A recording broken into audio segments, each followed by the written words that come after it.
Hey, everybody. Welcome to the Book Leads Impactful Books for Life and Leadership. I'm your series host and leadership performance coach, John Jermillo. In this podcast series, I get to the books that have impacted the lives of people in my network, friends, colleagues, former classmates, as you'll see in this episode. But this is about interviewing people on the books that have really impacted them. I want to know what's contributed to them, what's made a difference, what's remained impactful, something, a lesson that just kind of stays with you. And in the series, as you may know, I cover three categories of books. One that they're sharing with me that I haven't read. Another one category is one that we've both read, so we can kind of compare notes. And then the third one is the category of the author and or publisher coming on to discuss the book with me and what the message is that they want to get out there. In this particular episode, my pleasure is in introducing Andrew Beamon, and he's the author of the book we're going to be discussing. Andrew is an experienced professional in corporate social responsibility, racial equity, human resources strategy, and economic development. Prior to joining a global financial institution to lead the U.S. corporate citizenship colleague engagement programs, he worked as the director of field operations for the SCORE Association and as a human capital consultant with the Gallup organization. Andrew earned his bachelor's degree in business with a concentration in hospitality and tourism administration from North Carolina's Central University in Durham, North Carolina, and his master's degree in organizational psychology from the University of Hartford, I should know that one, in Hartford, Connecticut. He completed Georgetown Strategic Diversity and Inclusion Management Executive Certification and Boston College's Certification in Strategic Corporate Citizenship Management, and he currently resides in his hometown of Waterbury, Connecticut. And I met Andrew in that organizational psychology program. I must have met him at this point. I don't know, Andrew. I don't know if we started the program at the same time, but I started that program in 2005. So anywhere from like 15, 15 plus 15 to now. like 17 years ago, which is insane. And what's great about it is, you leave a program, you kind of stay in touch with people. Everybody's going in their different directions. You don't anticipate Right. you're gonna stay in touch with everybody. But we were lucky enough to see each other as at alumni events, connect on social media. I'm not an active user, you're not an active user, but I just happened to come across you because I remember not really seeing much about you. And then every once in a while, like once a year, Yeah. Same. Yep. something would pop up from you. And I think it was probably a month and a half ago, maybe even further back, where I happened to be on Facebook, scrolled through and saw that you had put out a book. So I wanted to reach out and see if you'd want to sit down for this conversation. Obviously, in just reading what the book is about, it's just a very timely conversation and one that shouldn't go extinguished or quieted, one that needs to keep going. So thank you for sitting down and joining me for this conversation. Yes. Thank you for the intro and going over my experience in education. But as you reached out to me and found me, well, reconnected with me on Facebook, I thought it was so cool as I began looking at the work you're doing as well, like taking a look at this podcast and other consultant work you're doing.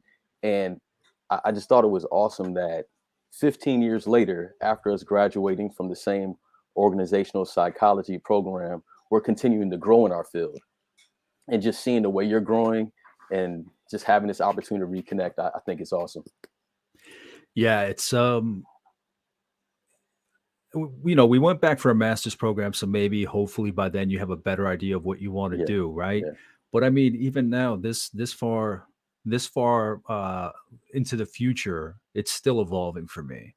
It's probably evolving for Right. you as well, where you just kind of get maybe a more refined approach to what you're interested in. Maybe you gain new interests, maybe you find new ways of doing it.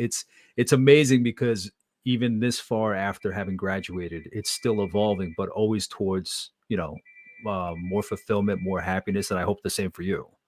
It has, and it's interesting how I joined and became a part of the organizational psychology program because I was working on the campus of University of Hartford. I was working for Aramark, and Okay. I was managing their conference center.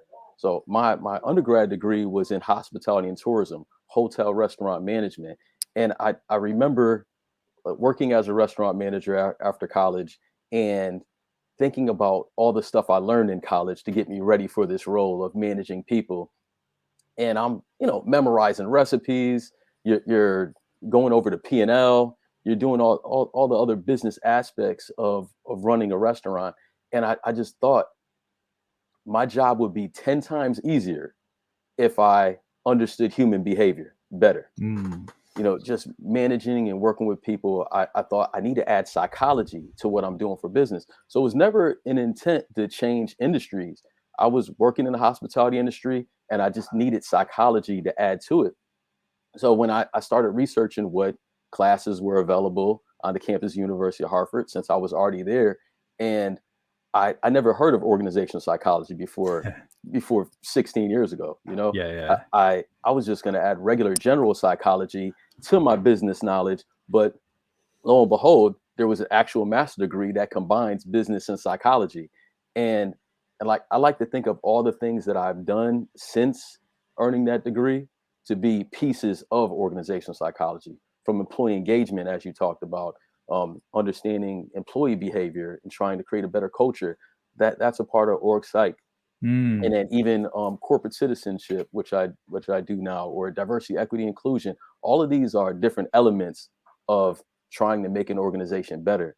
And there's so many paths you could go. As you're saying, it was maybe vague isn't the right word, but it wasn't clear what you do with organizational psychology right away. But now I see there's so much that could be done.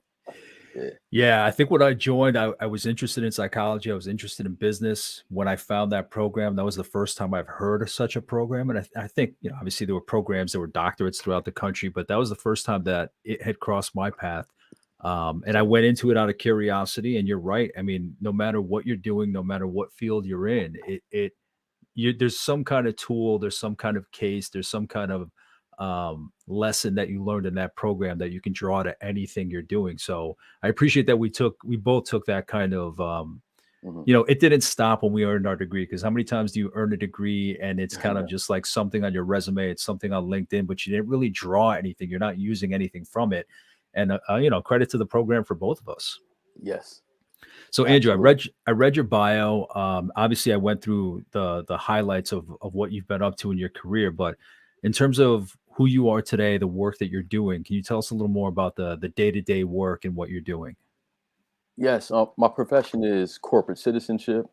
Uh, People may know it as, in each department, in each company, they might name it different things. You have community relations, or you have corporate social responsibility.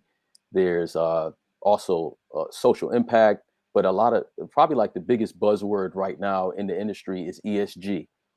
environmental, social governance. But ultimately, all of these, they might approach the work a little bit differently, but the goal is to really manage um, a corporation's responsibility to society. Like, what is the company's purpose in their role to make society better? And that goes for like all of the stakeholders. Like, what are you doing to help improve your employees, to improve your community? It's almost like your own individual. What are you doing as a person or as a corporation to make the world better? And that's what the industry that I've been in for the last 4 years, working for this financial institution. And in my role, I co-lead these North American corporate citizenship programs to get, essentially is to get employees involved in the community. So there's a number of different programs around, like different strategic volunteer opportunities, from helping people, our senior leaders serve on boards of Mhm. nonprofit organizations, some of that strategic volunteerism. There's also pieces where we're providing our professional expertise to the community, or even the traditional hands-on volunteer experiences. So these are all the different things that we're able to do to support the community. But kind of going back to how it, like, as you think about community engagement in that way, but going back to how it relates to organizational psychology and organizational development, it's our way of bringing the mission and values of an organization to life, like to see it in action. And I think it helps employees not only better understand the mission and value, or have pride in the mission and value of the organization, but also align with it, get them Mhm. involved in it as well. And then also they get to learn and grow on their own. They develop new leadership skills. So we're actually creating employees that are more in line with the organization, have better skills, helps the brand of the organization in the community, and you have better retention, better productivity. Those are all the elements that kind of come together when you think of corporate citizenship and how it affects your employees and the culture of your organization. Yeah. Yeah, just the way you explained it, it really it's almost like I envision an employee being able to reach out and touch the mission, like tangible, like actually Yeah. act it out. Whatever the volunteering may be in the community, whatever whoever it may be that they're serving in the name of the organization. Um, yeah, it's great that that's evolved to that point where people can actually live their organization's mission. A- Um, and just thinking about it from a diversity, equity, and inclusion perspective too. Just those experiences being in the community, having exposure to different groups, different causes, different issues that are happening in your community, whether if it's the environment, whether it's climate change, just them getting out there and seeing it and experiencing it firsthand could over time change their perspective and help them have more empathy on what's happening. So Yeah, that's they get powerful. exposure to a Yeah, world that they maybe might not have crossed paths with in the course of their life. You know, you go to work, right, right. you're within those walls, but if you're doing the work of the organization out in the community, you're right. It intersects the community more than traditional, just 9 to 5 jobs, and you leave your work and that's it. So Yeah. I think that's great for everybody, just because everybody gets that assistance, everybody gets that exposure, and just that diversity makes, I believe, like a more worldly employee, just because of that diversity of Hmm. exposure and experiences that they've had. Yes, education through experiences. You can read Exactly. about it, you can talk about it, but getting out there and experiencing it is big. Exactly. Yeah, you're not just taking it off a page, you're actually living it. So that's, yeah, even better way to put it. Now, Andrew, to understand where how you got to where you are, what did your path into your career look like? Whether it started, you were influenced by family, whether it was education, what was it that kind of put you on the path? Even if that path where you started wasn't to where you are today, even if this wasn't the expectation, what did those first few steps of your career building, your Mm. forward focus look like when you were younger? Yeah, yeah. If you want to go back to high school, uh, well, even further back, I was a Yeah, good student. I was a good student growing up, but high school probably wasn't the best student. I wasn't applying myself. Right? I wasn't yeah, applying myself at all, and neither was I even thinking about going to college. I wasn't sure what I was going to do when I graduated, and I talk about this kind of like in the preface of my book. It's I remember my father, he just was staying on me saying, "Hey, you're going to go to college. You're going to go to college." And I'm like, "Yeah, maybe. I don't know." And it wasn't until I actually walked across the stage where I was talking to my father and my uncle, and I said, "You know what? I think I'll try the college thing." And then, but this really came from the experiences of seeing people that I know that graduated and weren't going off to college and not seeing them have positive outcomes in their life afterwards. So as I was witnessing this, I said, you know what, maybe college is the right path since I have this opportunity that my father is trying to support and help me make happen. And so I had the conversation with them after I graduated, and they said, well, you know what, I know I'm friends. My uncle had a good relationship with Dr. Carter and Dr. Battle. They're the president and vice president at the time of Eastern Connecticut State University, yep, and brought me out there. And I just remember somebody from the administration team looked at my SAT scores and looked at my report card and said, "Well, it looks like you're capable of doing the work." So I went through a boot camp program. It was a 6 week. It's called the Step Cap program, and it really taught me how to be a student, put me in a learning environment, taught me how to be a good student, and those study skills, the skills and knowledge that I gained from that 6 week boot camp, I uh, helped me to this day. It made me. It changed my perspective of college, changed my perspective of learning, and I became a lifelong learner ever since. As you see, as you're talking about, even after the master's degree, it's those certifications here, certifications there. Hmm. Much as I'm saying, hey, I'm done, I had enough, you're always finding ways to continue to learn and grow. I think that was one of the um, catalysts of my change in how I think about education and just continue to grow in my path. Yeah, those bridge programs are powerful, like the ones that bring in high school students, whether they're juniors or seniors or have graduated, but just to kind of, I think, I mean, it's no secret, just that transition from high school to college, especially nowadays, man. I think it was so much different when we were in school compared to now, like the ubiquity of social media, Mm, yeah, the yeah, proliferation of social media. It's just a different world. But I think those kind of programs that you went through, just that exposure, again, a hands-on exposure. No one's yeah, telling you about it. No one's writing it about it, saying, when you get to college, you're going to act this way. But just that training, just the fact that you referred to it as a boot camp to yeah, get you prepared for it. I mean, it's valuable experience.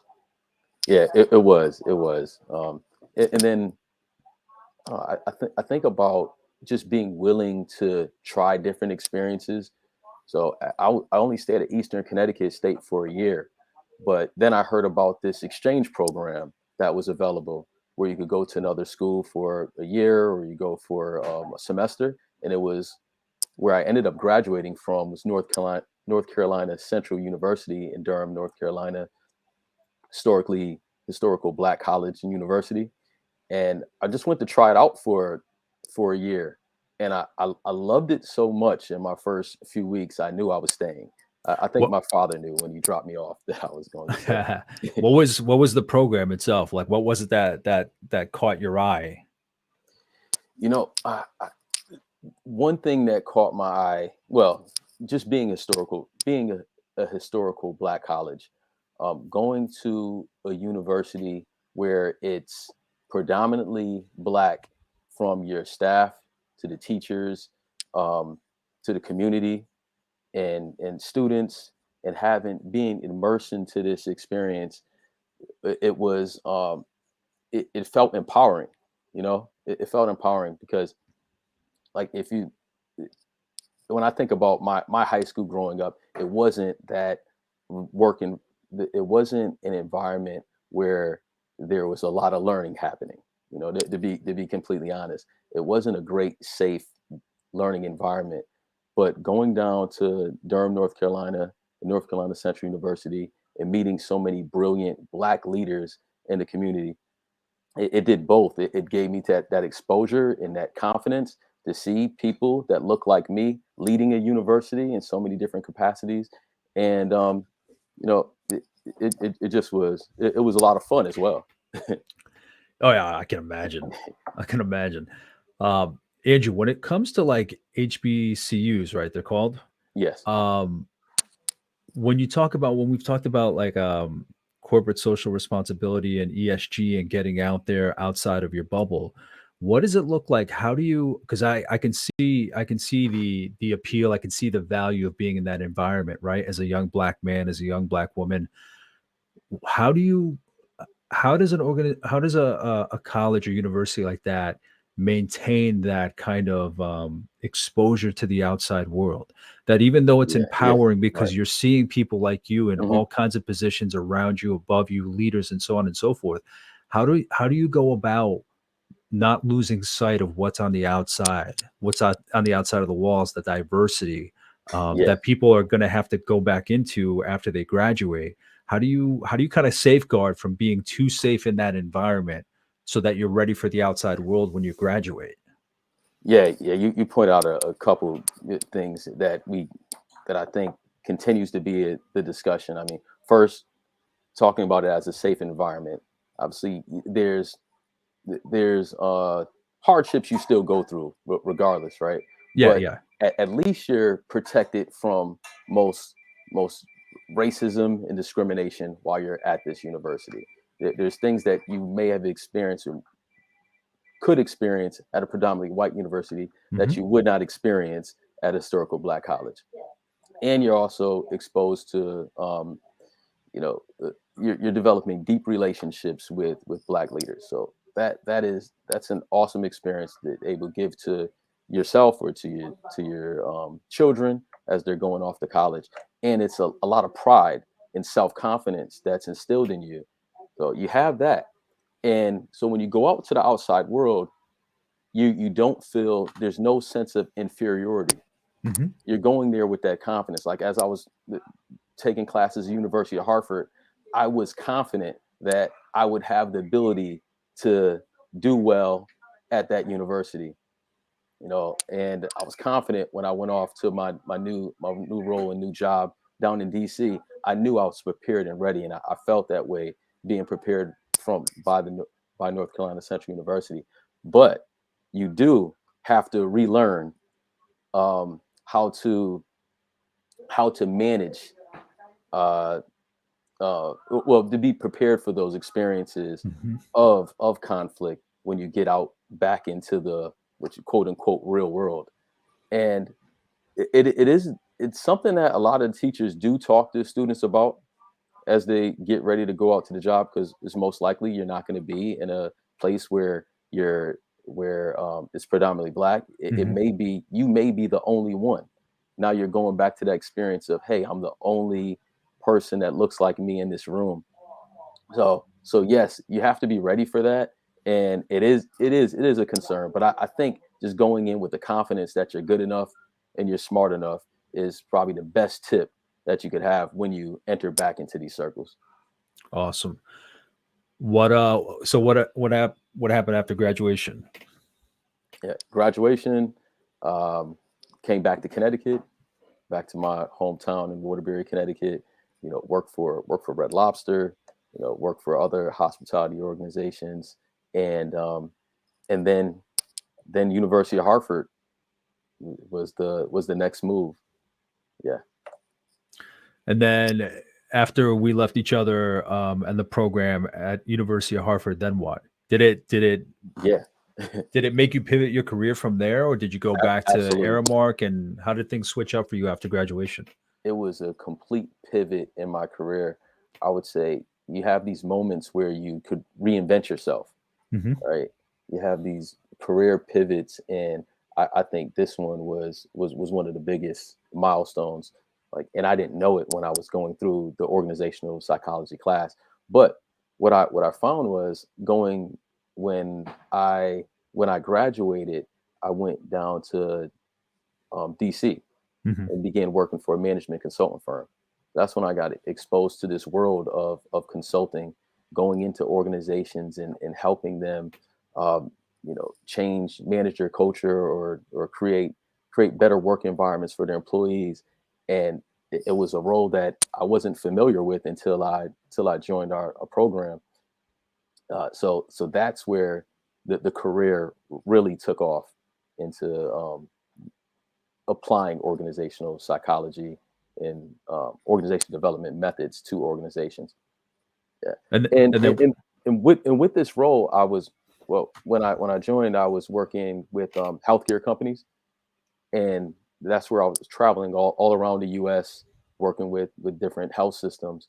And what I enjoyed most as I was traveling doing this work is when I worked with the smaller healthcare companies. When you work with the smaller ones, you work directly with the CEO.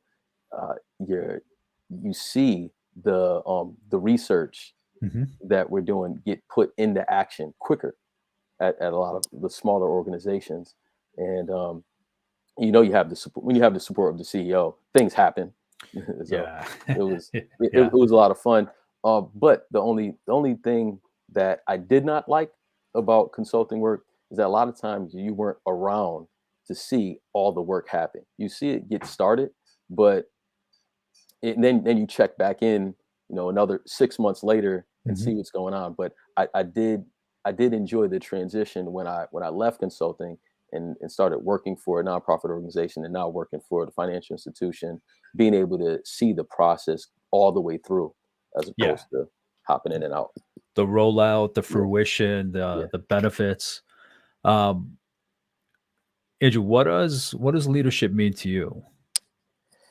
But leadership is And I love that you influence. have that diversity of experiences working with so many different, as a consultant, that you Yeah, got in to go to different companies. So maybe you got a feeling for many more faces than most of us would be used to. So what's Mhm. your take on what leadership means? Well, first, well, there goes my North Carolina Central Cup. Truth and service. Truth and service. Amen. What I think what makes, well, seeing a lot of great leaders as I traveled, and also reading. I'm an avid reader, like you, and you try to read about people that are great. You want to read and study the greats, and I think the best leaders have people that follow them because they want to.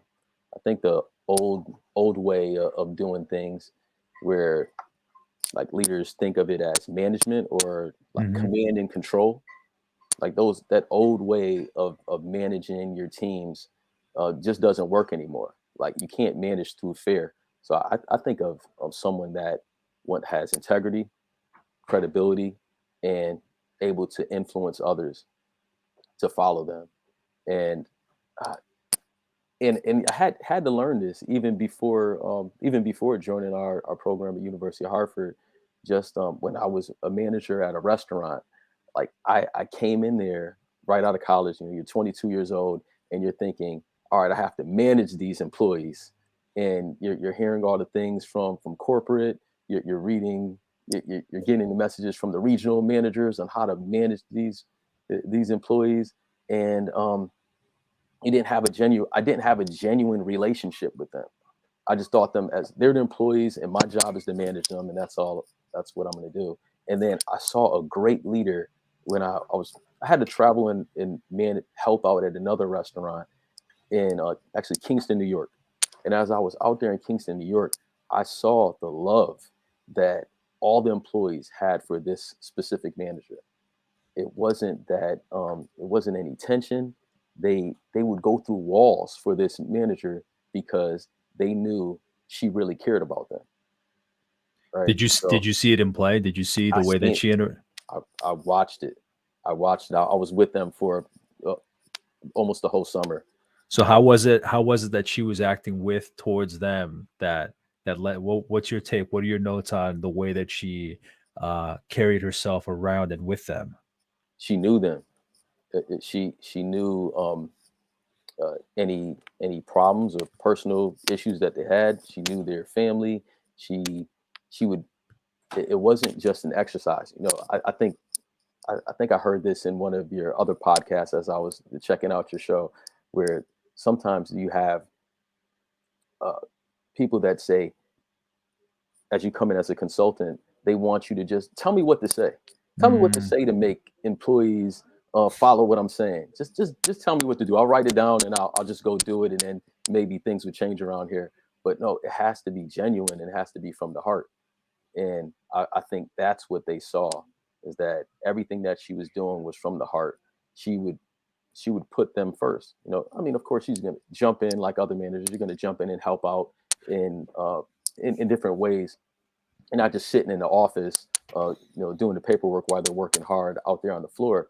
But it was that she treated them like a valued stakeholder in the company, not just the people above. She talked to them on kind of like a level playing field, yeah. and treated them with respect at all times. And Yeah, and I mean, somebody like you said, she'd have to kind of interject. I think with a lot of people like that, it's like they know that they have to get the job done. You have to get the numbers. It's a mhm, going concern. You got to make sure it's there tomorrow. But there's no need to forego any kind of relationship building or understanding because you have to get those numbers. I think the numbers are important, but yeah, yeah, just building that human element, that human understanding with people, and you saw it, but it's amazing to see. I don't know, anybody listening, if you've seen those two kind of environments. I think a lot of people have seen a lot of one, like the manager, the carrot and the stick, or yeah, um, the directives, the orders. But when you work in an environment where like a leader looks you in the eye, sees what they can do for you, helps you with your job, instills the best in you, brings the best out of you, just that kind of adoration that you say that those people have, that respect, that reverence for that leader. It's just It's very rare to see, but when you do see it, it's like, okay, that's what it's supposed to look Hmm. like. Yeah, I just realized, okay, that's what that could look like. I didn't Yes. even know that type of relationship was possible. I thought you had to have that wall between you and them, so Yeah. you're not taken advantage of. But no, you don't. Yeah. You only see it. I mean, she was stern. I'm sure. I'm sure Yeah. when she was stern when she needed to be, but they they respected her. They it wasn't they didn't do things out of fear. They did it because they wanted her to win as well as a manager. Yeah, that's a great point. You know, that's a great point when you're the people that you're leading want the best for you, Mm, that it's not just about keeping you off their back or keeping your boss's boss off their back, but yeah. really helping you shine and they're taking pride in their work. That's huge and it's oftentimes it's rare. So it's great to know that that's out there. Andrew, why don't we jump into the book? Can you introduce the book and then just kind of give us some backstory on what it is that led you to write the book? Like, how long Yeah. was that idea percolating in your head? Whatever it is that you can share that got you to that point where you wrote the book would just be great to have that backstory. Yes, the book's name is From Promises to Progress. It's a leadership guide to help organizations avoid common missteps and bring their racial equity aspirations to life. So that's the title, but it is really a how-to guide that I created, and it's a how-to guide for leaders that are genuinely interested in creating an environment of racial equity. There's a lot of books out there already on on diversity inclusion, on the general theme. It's books about racism, systemic racism, and I think a lot of that has already been proven. And even the value of diversity and why diversity matters and how it equates to better business outcomes. Those discussions have already been had, and as I was in 2020, as I was, after the murder of George Floyd, and as the protests were ensuing, and during the summer of 2020, I saw a lot of organizations making promises. Mhm. So that's what kind of goes back to the book, from promises to progress. I saw them making promises of realizing that they have to do something. I think everyone at this moment in time recognize that yes, systemic racism exists. That's the thing I think most people were in agreement on. Racism is real, and your organization isn't immune to it. Right? It's real across America, and your organization isn't immune to it. And what I was hearing is that they wanted to do something, but I, that's where like my book picks up, because it was they knew they wanted to do something, they knew it was real, but a lot of the books and resources that were available, they talked more about the individual, what you could do as an individual. I know one of the books that was real popular that I think everyone was reading as people were trying to learn more about the Black experience was How to Be an Anti-Racist from Mhm. Dr. Kendi. And there Yep. was a lot of books that were really popular. They were looking for different podcasts, articles. Everyone was looking for resources, but I didn't I didn't see many that talked about what the organization should do. So as I'm seeing the promises from all the large organizations about what they were going to do, I was concerned that they would not be able to achieve these goals. I didn't think when uh, everybody from Google to Microsoft, Apple, all of them were making the promises of, I'm going to increase the percentage of Black representation, increase the percentage of senior leader Black representation or Mhm. minority representation, people of color. They're doubling, they're increasing it by 25%. They're saying they're going to do all these things by 2025 or 2030. And I didn't see this being possible unless they changed something, changed the way they were doing it, instead of kind of like doubling down on what they already have been doing. So Yeah, like throwing that's where more it came. money at campaigns and whatnot, Yeah, throwing more money at training, just kind of exactly. Exactly. Uh, yeah. So, and that's where I said, let me think about what kind of playbook I could build that would help people as they already want to do this work. So it's not to convince people that you should do this work. The book is like, you already want to do this work. Here goes a guide to keep you from, well, try to help you from making the common mistakes or wasting billions or millions of dollars on something that's ineffective. Let's think about alternative ways and some practical solutions to uh, achieve these goals by 2025 and 2030.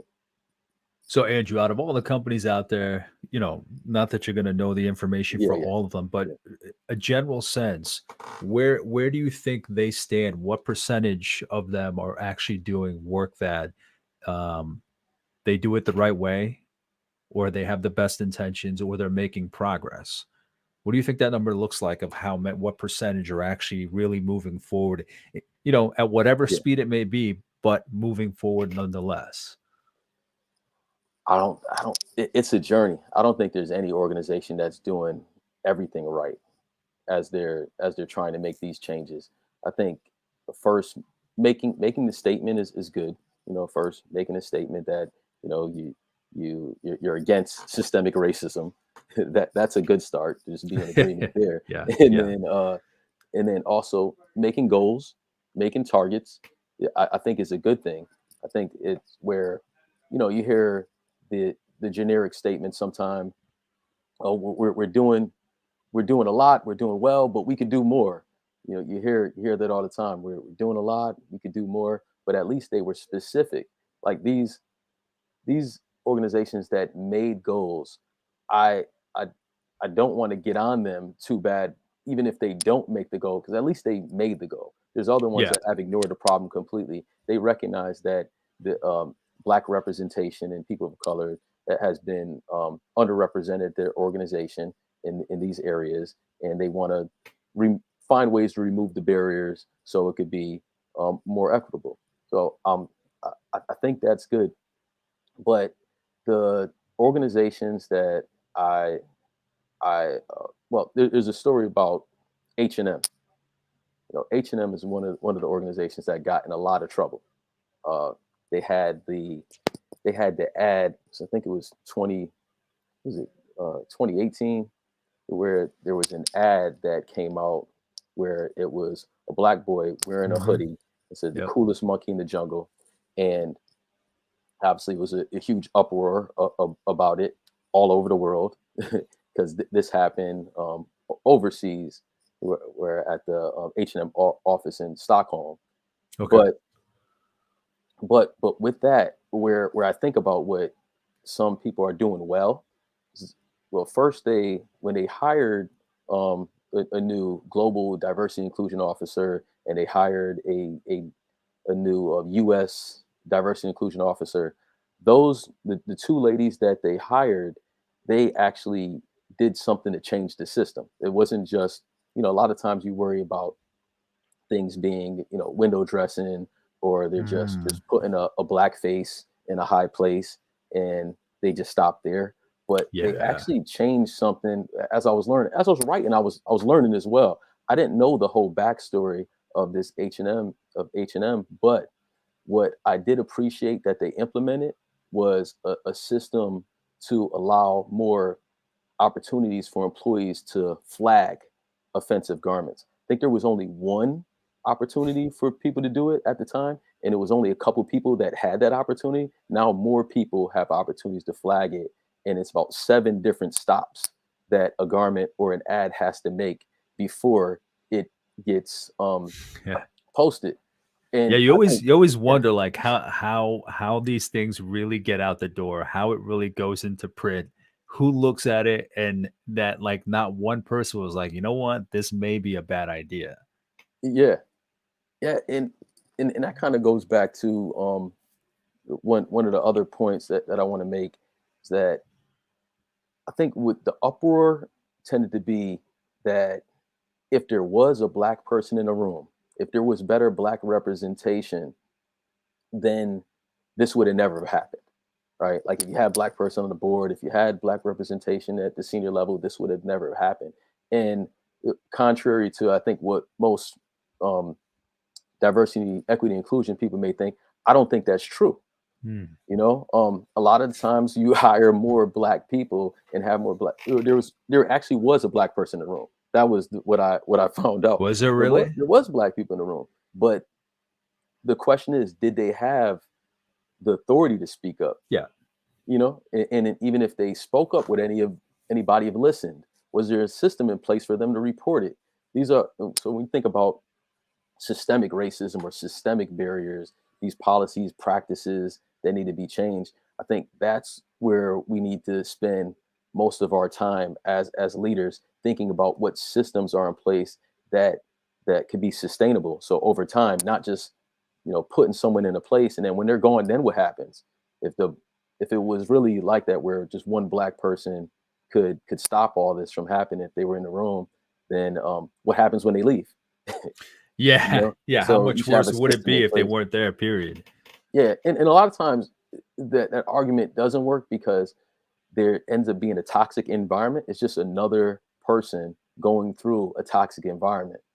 um so it's all about changing the system, not about but hopefully as you change the system, that does improve your representation of people of color and black leaders. That's the goal. Change the system, and that the number should take care of themselves. Yeah, I didn't know there was a black person in the room or along that path of approval for this is tied to that H&M story, right? Yes, yes, yeah. Yeah, I didn't know that that was the case, and you got to wonder what was going through their head or if it even registered. Because sometimes the danger in being a certain nationality, a certain color, whether it's black, whether it's Latino, whatever it is, Mhm. we tend to think that because somebody looks like us, comes from where we came from, or whatever the case may be, that automatically they're going to think the same way we should. And Yeah, yeah. that's not always the case. I mean, they're not, maybe they're just going through the motions. Maybe they're just working. Maybe, we don't know the pressure that they're under. Not to say that it's right at all, but we Mhm. don't know that environment. So in most cases, you can't fault people. But yeah, I didn't know that was the case with that particular instance of that. Yeah, I remember that. It's crazy to think that that Mhm. was 2 years before the pandemic because it seems Yeah. like it was just last year. But I remember that ad. So Andrew, in this book, how did you structure it? What does it look like? What is the path you take the reader on? And then I'm curious why you structured it that way. So you can just maybe if it's chapter titles or even skipping a Mhm. few just to Mhm. kind of get a general sense of what that path is you're taking the reader down. Yeah. What I tried to do was set up each chapter with the structure of first the current state. Like, what is the current state of said topic? If it's training and development as the chapter, what is the current state of it, and why? And then also looking at what are those underlying myths, what are those false Mm, assumptions leaders have when it comes to this topic, and then I go on to the desired state. So it's not just criticizing the industry, but we also take a look at what's the desired state, what what we what could we be doing differently, and how to do it. So that's the way I built that structure. And so like some of the chapters, so we have a chapter on training development, another chapter on talking about race at work, increasing black representation, and another chapter about shaping the world, like through your power as an organization. How do you influence and shape the world? But as we go through, so I have those chapters, and they all end with uh, questions for reflection. mhm. I tried to have it to where this could be a development tool and a training tool for people as well. So as they go through the chapter, it gives them opportunity kind of reflect on their own experience as an employee and say, hey, I've been through training. How did it change my team? How did it change the organization? How did it change me as a person? So you're able to reflect on those things and also take time to reflect not only as an individual employee, but reflect on what you're doing as a leader of an organization. Like what have you thought about? What have you done? How have you gone about creating change, or when have you stepped up to do certain things? So that's how the chapters are structured, and yeah. So In writing the book, what did you take away in terms of, because like you said, like things were playing out as you were writing it. True. Um, is this gonna be like the start of a series? Is it, do you picture yourself writing something else? Like where do you imagine the story going after that? Yeah. Well, what I was thinking as I was going through and writing the book. Uh, well, first, would it be a series? Maybe I'll stick to articles for the next couple years. I always rush the authors I talk to. I'm like, all right, this book just came out. Yeah. What's next? What's next? What's next? I like to do some more articles on topics that are top of mind. I think as I was writing the book, I uh, I started off. I was thinking back the other day, like how it started in November of 2020. Mhm. As I just grabbed a big whiteboard and I put creating a purpose-driven organization in the middle. Then I started bubbling things and Mhm. drawing the lines, a little spider diagram, and it was about 60 different bubbles all around. And I just started just condensing it and narrowing it down and thinking about what's top of mind for people. What are the questions that people are struggling with now? And then I thought about my unique voice, just my experience of working as a black man in corporate America, my experience of working as a consultant and helping organizations with organizational change initiatives, and then also the different elements of org psych that I've been a part of, from employee engagement to corporate citizenship to racial equity. And as I combined all that and thought about the questions that America was asking during this time, like what can I do? What should I be doing? It went right to racial equity. And with DEI is so broad. Like there's so Mm. many. As you're thinking about series of books, you could do promises to progress for almost every diversity theme. Promises to progress, veterans. Promises to progress, diversity. That could be a series. So if anybody wants to help me write the rest of the books, Yeah, that'd be great. But yeah. yeah, so it went straight to racial equity, where I thought is a part of DEI that has been ignored, for the most part, especially before the murder of George Floyd. It was Mhm. something that I think that a lot of it's a conversation that's all the conversations are hard, I would say, but I would have to say that this is the hardest conversation for most organizations to talk about. It's the most uncomfortable conversation, and it was something that was taboo before 2020 for a leadership development person, a consultant, executive, anybody to step into a room in a boardroom and say, use the words like racism, use the words discrimination, systemic racism. They didn't do it. They would The words we use would be, Unconscious bias. there you go, the unconscious bias, Uh, differences, diversity. They would use more general, soft terms. They weren't speaking specifically about the problem at hand. That you could, even if it was someone that knew it was racism and discrimination that was happening, they would never use those words. They would just say, there's some diversity issues happening. yeah. So, like, being able to speak specifically about the problem is real important.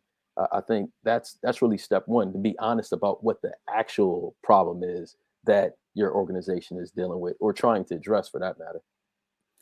What, Andrew, is there, if you pick one of the chapters, is there something that you can mention right now? Obviously, I don't want to take away from your Yeah, book and say, do it briefly and chop it down for a lesson here. But what's a no, lesson that stands out from one of your books? I think I can assume as an author, you write this book and maybe something stands out as like a nugget of wisdom that just kind of yeah, draws your mind to as something that you could share. Is there something that stands out that you can just kind of give us some insight as to how the theme that you're putting into it and how you want to reflect it to the reader? yeah, yeah. I think what stands out the most are myths. The myths that I attempt to debunk and dispel throughout the book. So The first one that I'll share is training is the answer to every diversity problem. Like that's one where um, you see a lot. For just for example, for another story, the Starbucks story. With the When two Starbucks, guys. yeah, when Starbucks got in trouble in Yep. Philadelphia, the first thing they did was run to training, all shut down the stores all around the country and do training for everyone. But it tends to be, I think the reason why this tends to be the response is because one, it's high profile. It's something where it's at least all your employees will see, and it's it's also the only tool that they have available a lot of times. Like as a leader or learning and development, or if you're working as a diversity and inclusion officer, a lot of times that is a tool that's available. So they run to the only tool that they have. They may not have the power to change policy or practices at the organization, but they have the power to start a training session and have people go through a training session. And I think that's what I worry about the most when I see. I don't All trainings aren't bad. There are good trainings out there, but it shouldn't be the answer to every issue that pops up. Like even when you see in the police department, you'll see that too. Like, oh, it's about training. We need to train people better. And you see it in almost every aspect of society. Yeah. It's always training. It's like, okay, the person has been on administrative leave, and then we're doing training, and Yeah, then there are like those check boxes. yeah, Um, so what would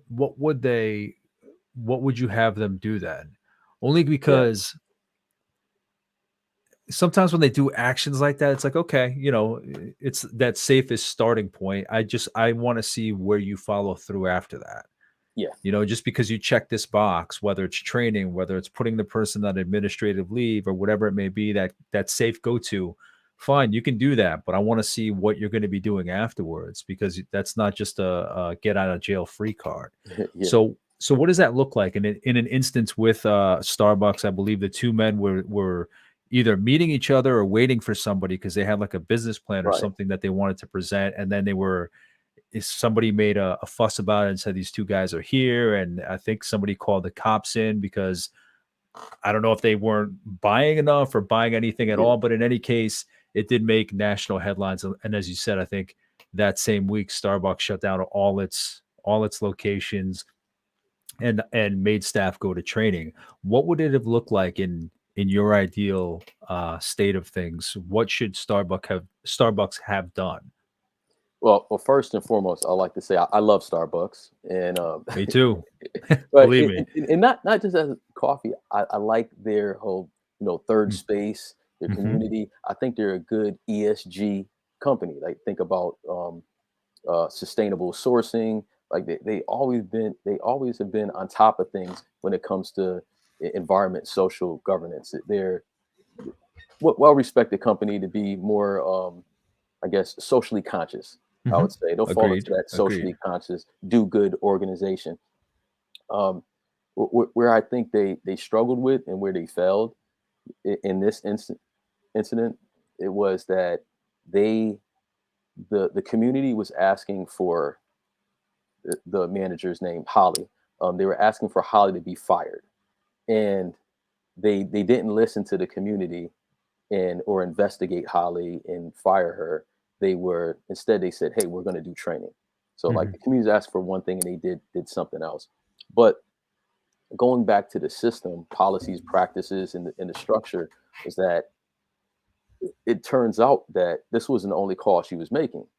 mhm. She was doing this for some time. It was a couple months of where she was calling the cops excessively on customers.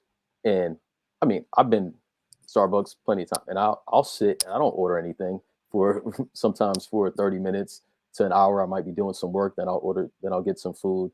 And I see it all the time. I never saw customers get harassed for not ordering something immediately when they sit down and set up their laptop. So that was like really surprising. But the structure that I as I was looking into this, what I noticed was it was her behavior was being enabled by Starbucks and the cops as well.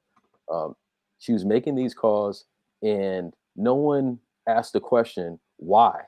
Are why is one or two things had to be happened. Either that location became extremely dangerous all of a sudden out of nowhere, like the manager before wasn't making these calls. Either it all of a sudden became very dangerous, and it was something that they needed to fix in that way, or they may have realized that she was um, using the cops in the wrong way, right? Yeah. And the district manager did not notice. So I think it goes back to monitoring and tracking things. So if you see that uptick in calls to police as an organization from one of your locations, you have to find out why. Why is she calling the police so much on people when they come to Starbucks?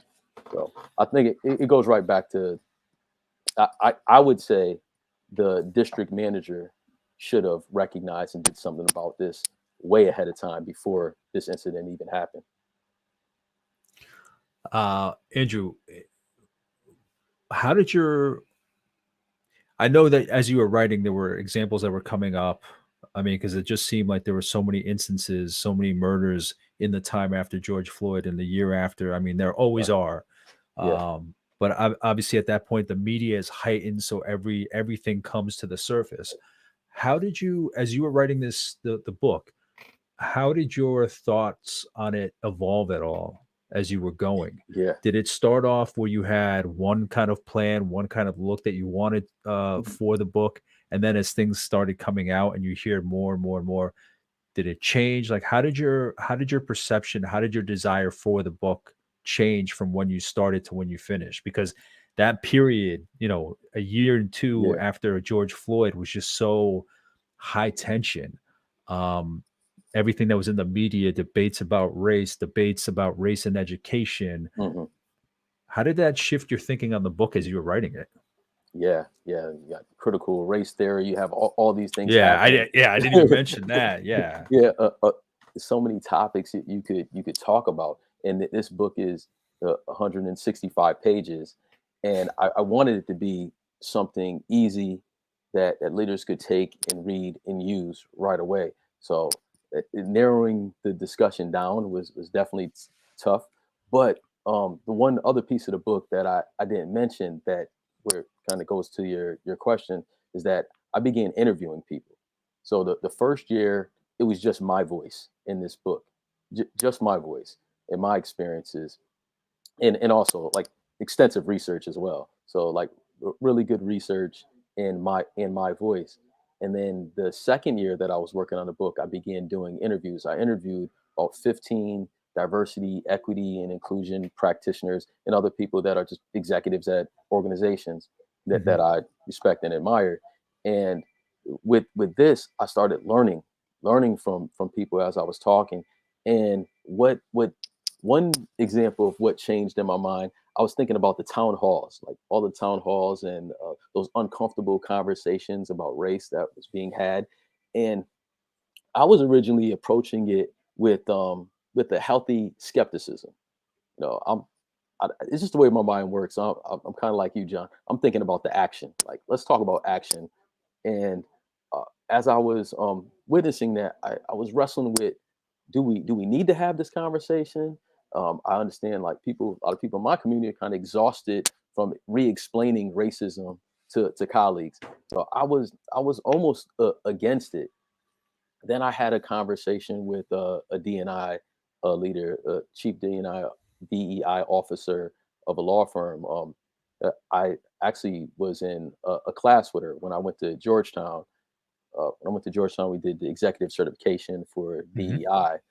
We were former classmates, so I reached out to her, and she's Jewish she's Jewish, so she's from Jewish descent. So it was great to get somebody an outside perspective, an ally's perspective on this conversation. And she said they had these town halls, and the reason why they had it is because typically town halls are to talk about things that are top of mind for your employees. This was absolutely top of mind. And the community, the business resource group that she was supporting, wanted to have this conversation. So it made me kind of rethink that approach. It's like, okay, if this is something that's top of mind of your employees, you absolutely should have the conversation. And there's many different ways of having it. But what it also made me do is reflect on my experiences as an employee, um, seeing traumatic events and how it would have benefited me in the past if we were having these conversations then. I thought about when uh, when Trayvon Martin was murdered, Hmm. and then seeing George Zimmerman get acquitted. Like going to work, it was just a surreal moment, and I thought, like, I wish I had someone to talk to when I went to the office. I almost looked around and I was like, who? I just joined another organization, so I'm looking around. I don't know who I could trust to have this conversation. It was it was a tough day to go to work, and I felt as though, like, wow, I could have benefited from it. So it hearing from her made me rethink it, and it made me reflect on my experiences when I could have benefited from having those discussions about race at work. Yeah, just last year, a colleague from the University of Hartford, Margaret Greenberg, put out a book with Gina Greenlee uh, called "The Business of Race," and it's almost like it played out in a similar moment for you and the Trayvon Martin decision, Mm, where I think it originated for Margaret and Gina. It originated out of, and Gina's a black woman, Margaret the Jewish woman, and I think it was after George Floyd. I forget where in the George Floyd. I think it was when the video came out. mm. They were lifelong friends, and Gina, or no, Oh, yeah. Margaret called up Gina and said, "How are you doing?" Mm. I'm like, "That's fucking great. That's fucking Yeah, amazing." yeah. Because there'll be other conversations where, I'll talk to one of my white friends, and we're talking about everything that's going on in society, and I'm like, "Well, have you asked your friend so and so? They're black." Like, no, no, no, no, I can't do that. Like, it's I've realized, Andrew, in the last couple of years how nuanced the race conversation is. Yeah, Because I have no problem going up to one of my black friends and saying, "What do you think of this?" yeah. Where somebody else would say, like, you can't put that on one person. I'm like, first of all, they're my friend who Yeah. happens to be black. You know what I mean? But it's amazing how we can't talk about it. We can't talk about it to each other. I would err on the side of caution and say, yeah, it's easy to say we can't talk about it to each other, because as you were talking about your story with the George Zimmerman decision, going to work, and obviously I know why you would look for a black person, right? Mhm, mhm. Obviously I get that, but that we can't talk across racial lines, just in general. Not that we're going to Yeah, capture every emotion, not that the other person is going to get it, but this, since George Floyd, I've realized how nuanced it is and how much we can't talk to each other. Or I know mm. who I can talk to, who's black, and they can talk to me about, Colombian stuff or Latinx stuff, whatever it may Right, be. right. And I always tell this story. I went to a panel online, and all everybody that was on the screen, it was during the pandemic after George Floyd, was black.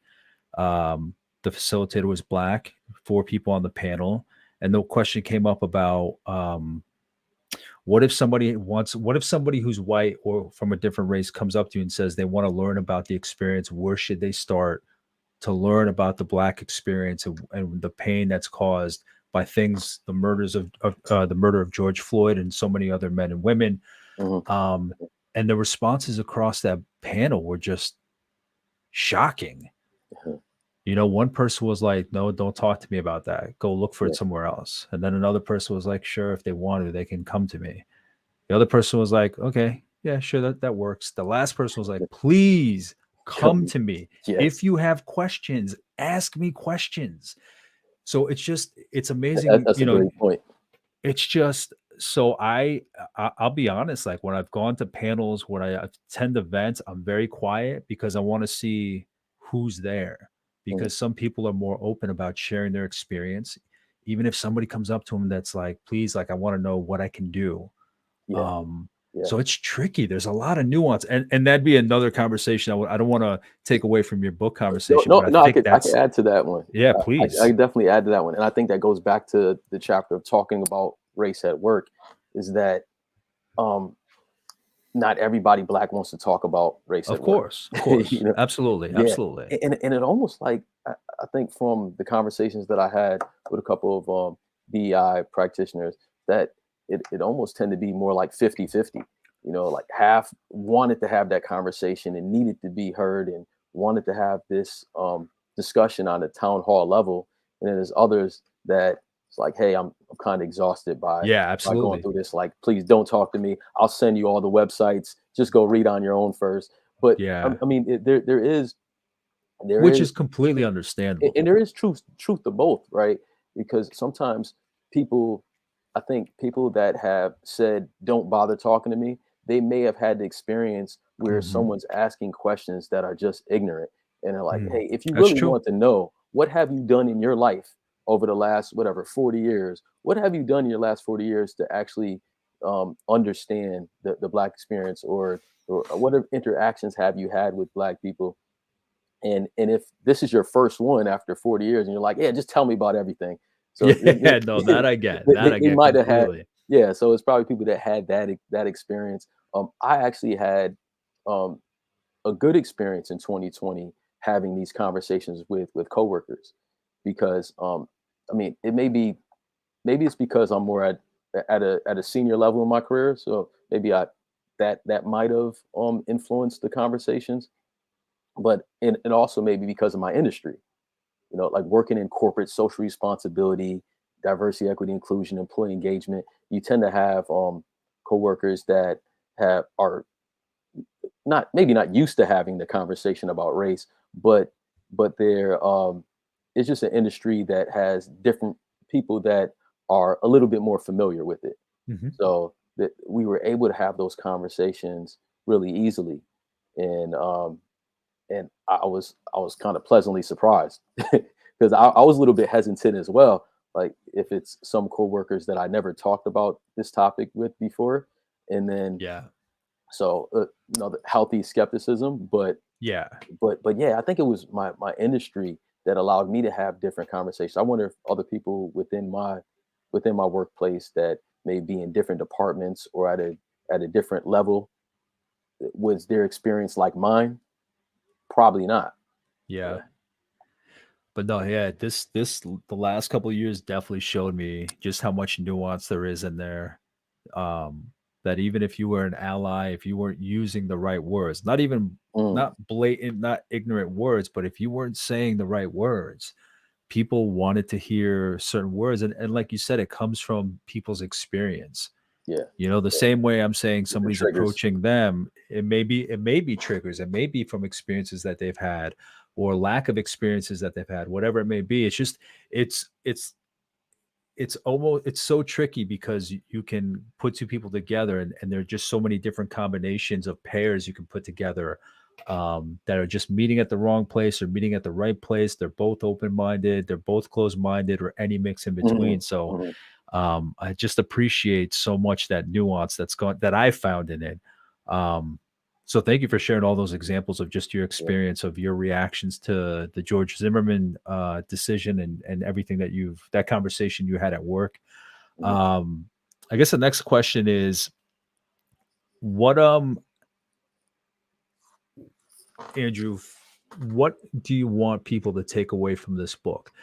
regardless of their um, regardless of their profession, regardless of their work, regardless of what kind of work they do or organization they work for, what can most people take away from this book? What can they learn from your book? Yeah, the thing I want people to take away and learn is that systemic change takes time. Like it takes years to change the culture of an organization. And I think as people were getting involved in this in 2020, they may have thought of it as an extracurricular activity, or something that you volunteer for, or even within companies. They might have had a group of people volunteer. You have like business resource groups and employee resource groups volunteering to help fix some things within your company, it's not a volunteer activity. It has to be someone that's at the executive level with influence and credibility and like a real task force to help change something. It's it can't be done through volunteers first. Mhm. So change takes time, and also another thing that I kind of take away from just COVID-19, like the whole world shut down from COVID-19. It taught me that organizations could change when they want to. Like all those roles and jobs that they said could never be remote, all of a sudden they were Yeah, remote. yeah, a month yeah. a month later, after years of saying it'll never go remote, there was jobs that were remote, and there was changes that companies were able to make like this because it mattered and it was a priority. So change can happen. Companies do have resources to do this.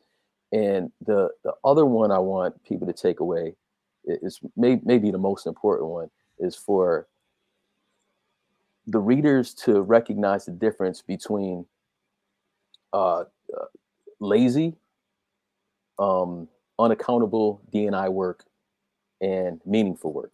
So Mhm. you have there's a lot of low impact work that's happening, and then there's high impact work that could happen. So anytime they're spending all of the time um, working on low impact assignments, that's taking away from the resources that could be used for high impact assignments.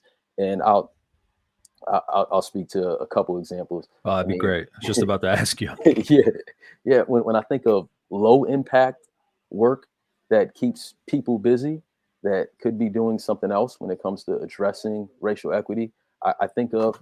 Um, I'm not against this though, but I think of cultural celebrations. Like a lot of the celebrations that companies are having, they're having these webinars with Juneteenth, Black History Month.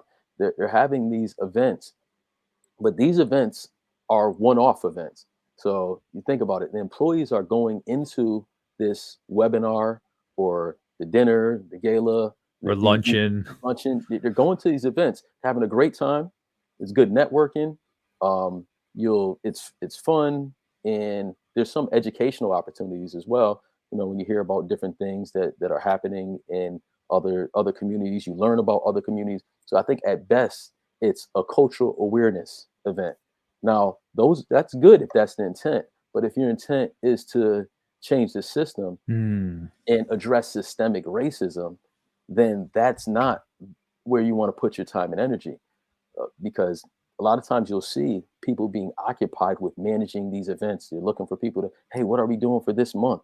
And then you're putting together webinars, you're putting together panels and forums. But that time and energy could be used to do a racial equity audit within your organization.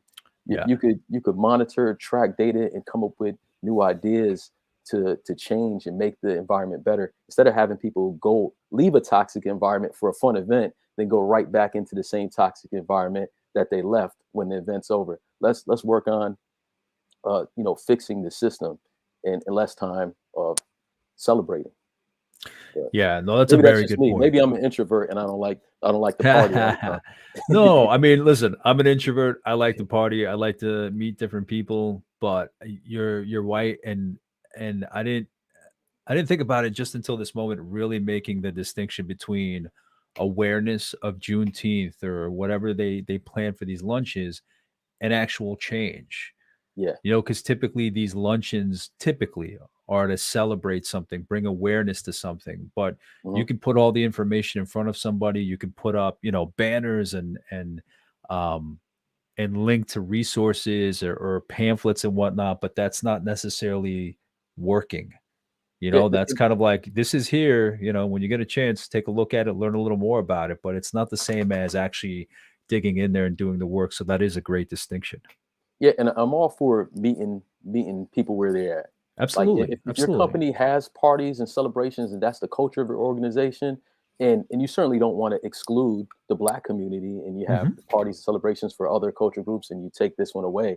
No, no, don't do that. But at the very least, make it a party with a purpose. Mhm. So what I would like to see at these events for Black History Month, I would also like you to educate me as a company and say these are the things that we've been working on and these are like report it back. Report back what systemic changes you've been able to make over the last year. Yeah, since the last Provide an party here, update. this is Yes, what yeah. what has been done, and then also, and that kind of goes the same for the town halls. During the town halls, it was a great place. I'm sure for. I mean, it kind of fits into the whole crisis management playbook, where people have an opportunity. You know, when some tragedy happens, you want to be able to vent. You have to somewhere to share your voice. But I didn't see the town halls as a place for venting. I saw it as people that were providing feedback. And but what did you do with that feedback? I would love to hear what companies have done with the feedback that they heard from town halls. Which ones did they act on? What Yeah. didn't they act on, and why? So I kind of lead The with accountability, you accountability. wanna Yeah, see, accountability, I responsibility. it's not even that you have to deliver 100% on each one, but just show me at the very least that you're making intentional work on and progress on moving in that direction. Yeah, yeah. But to just maintain a list of ideas and not really do anything, not prioritize, not I don't know. Thank you for sharing. Let's party. Yeah, thank you for sharing. Here's a gift card to Yeah, Starbucks. right, right. But no, that's a great point as well. Andrew, in wrapping up, is there anything that you want to share about what you're up to? Obviously, I'm going to Okay. share the Yeah. links that you sent me about your work, the book, and anything like that. But anything else you want to share just as we wrap up? Yes. Well, a couple of things. One would be like how this book connects to me as a person. Like for this book, my focus is was really well, just kind of connecting back to who I am. I made a promise to myself. I made a promise to myself that I will try to not only right wrongs but try to reveal truths. So that's been my promise. When I think about my values and my morals, my promise to a higher power and to the community is to reveal truths and right wrongs. So I'm hoping that this book does this. It kind of dispels myths and provides those solutions to right some wrongs. So that's how it connects to me, and it is a little bit risky. Like I was nervous putting out the book because this is a topic that is kind of becoming taboo again. I don't know like what kind of reaction some people may have, but anytime you're talking about race, it's risky. it's Hmm. it's no doubt about that. But for next steps and things that I'm working on is joining some book fairs, going to some conferences like human resource conferences that are going on. uh, I have some that I'm thinking about right now, but if any of the viewers have any ideas of other conferences and book fairs that I Yep. that I should join, feel free to reach out. Looking for speaking engagements, and also I have some opportunities to come up to do some guest lectures at universities this summer and fall. Maybe I'll reach out to University of Hartford as well, see if they Absolutely. need a guest lecturer. But that's what's coming up, and that's so I'm excited about uh, getting the word out and talking about the learnings that come out of the book. Have you been back to the university at all, Andrew? I haven't been on campus. Have you No, presented at all on anything in the last couple of years?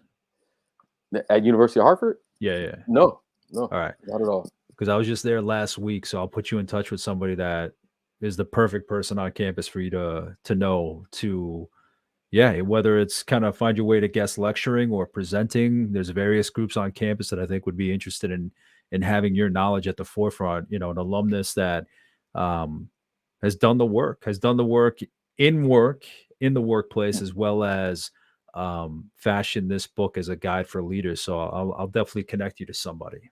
Hey, I appreciate you, John. And well, actually, I did take a class last year at University of Hartford. I did it remote.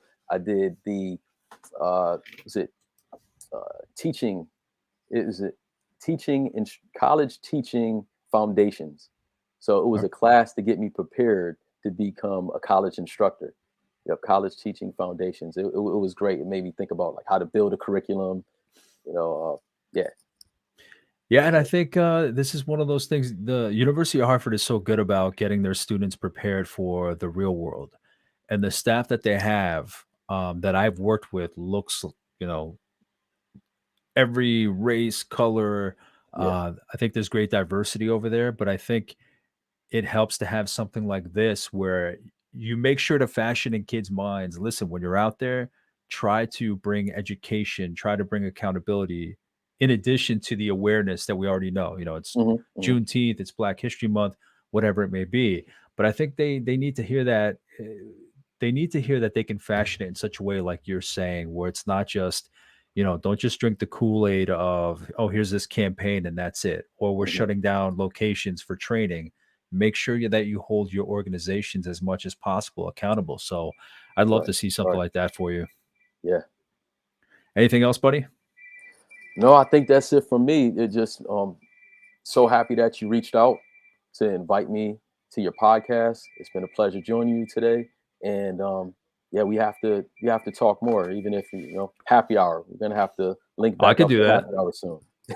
I know a thing or two about that. Yeah, let's do that. Yeah, I mean that's the cool thing about being back here in Waterbury, Connecticut. I've been back since the pandemic after being in DC for 10 years, Philly for a year. I'm back in my hometown and being here around so much family here in Waterbury. So I'm almost like rediscovering Connecticut all over again. So you might know all the Yeah. cool spots. So you tell me I where to don't know go. about that, man. I don't know about that. I got a 7-year-old, a 4-year-old, and a year-old. So if I ever was cool at all, that ship has sailed. But that's what's great about bumping into somebody long after you've seen each other. It's just because we're both in different chapters and we come at the relationship different than we did before. So there's a Mhm. lot of learning that can take place. So I'll definitely take you up on that, buddy. Yeah.